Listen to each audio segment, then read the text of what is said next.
So this is problem 43 of chapter 19 of Giancoli 6th edition. So what is given to us is the value of these capacitance, these three capacitance. They all equal, so let's write them here. In the book, all of these capacitance are equal and given by 16 microfarad. Okay, and the only other piece of information that we have is the charge on capacitor 2. So the Q2. The Q2 is 24 microcoulomb. That's it. With only this information, we are asked many different questions. So we want to know what is the charge on each one of these capacitors. Okay, Q1, Q2, and Q3.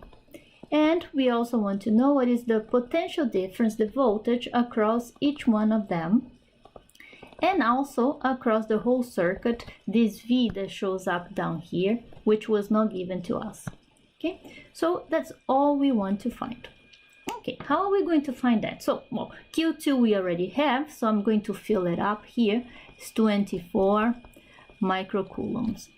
Okay, with Q2 and with C2, both are given to us, we can find V2, right? We can find the potential difference across C2, because all we need to use is this equation, Q is equal to CV.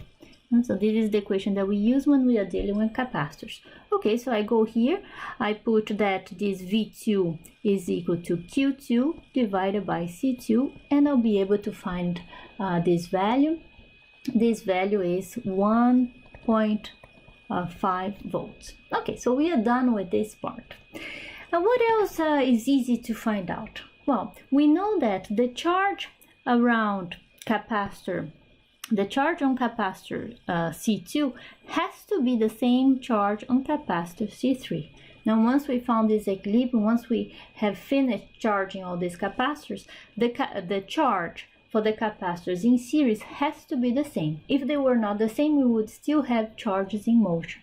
Now, once we found the equilibrium, the charges have to be the same, otherwise they can start flowing from one capacitor to the other. Okay, so then from that we know that Q3 is also 24 microcoulombs. And from that we can use the same expression, Q3 divided by C3, to find out also that V3 has the same potential difference, 1.50 volts. Okay, now the sum of these two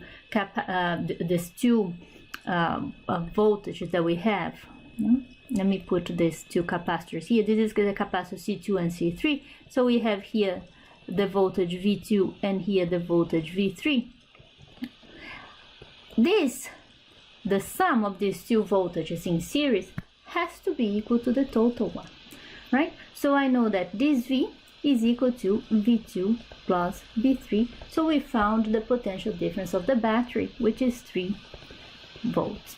Okay, now the other capacitor, the capacitor C1, is in parallel with these two, right? So let me put it here. We know that C1 is in parallel with these two.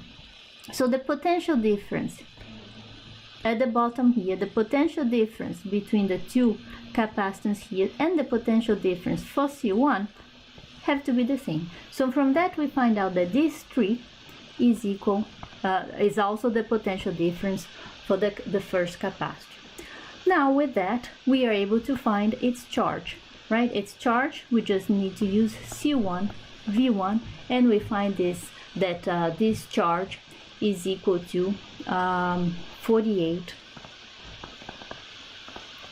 microcoulombs. And this is the end of the problem.